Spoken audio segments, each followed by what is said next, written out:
सियासी घमासान दिल्ली विधानसभा को लेकर भी मचा हुआ है। दिल्ली बीजेपी ने एक रिपोर्ट के हवाले से आम आदमी पार्टी को शराब घोटाले पर घेरने की कोशिश की।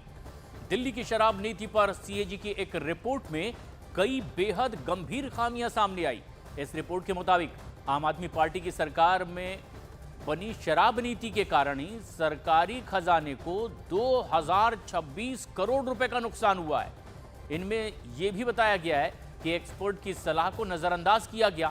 कैबिनेट और एलजी से कई बड़े फैसलों की मंजूरी भी नहीं ली गई। नीति के नियमों को विधानसभा में पेश नहीं किया गया। नियम तोड़ने वालों पर कोई जुर्माना भी नहीं लगाया गया।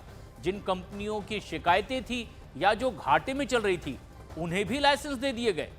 कोविड के नाम पर लाइसेंस फीस माफ की गई और ऐसे प्रावधानों की वजह से बड़ा नुकसान हुआ है राजस्व का। रिपोर्ट में दिखाया गया कि नीति को सही प्रकार से लागू ना करने और गड़बड़ियों की वजह से जनता का पैसा बर्बाद हुआ है। सीएजी ने कहा कि इन गड़बड़ियों की जवाबदेही तय होनी चाहिए। आगे की जांच में यह देखना होगा कि जिम्मेदार लोगों पर क्या कार्रवाई होती है। वहीं बीजेपी अध्यक्ष जेपी नड्डा ने दिल्ली की कथित शराब नीति घोटाले पर आम आदमी पार्टी को घेरते हुए तीखे शब्दों का इस्तेमाल किया। उन्होंने इसे आपदा मॉडल ऑफ लूट बताया है। कहा कि सत्ता के नशे में चूर इस सरकार ने शराब जैसे विषय पर भी बड़े घोटाले को अंजाम दिया।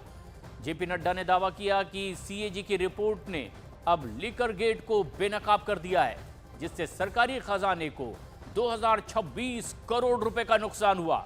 उन्होंने कहा कि कुछ ही हफ्तों में जनता उन्हें सत्ता से बाहर का रास्ता दिखा देगी और इस कृत्य की सजा देगी।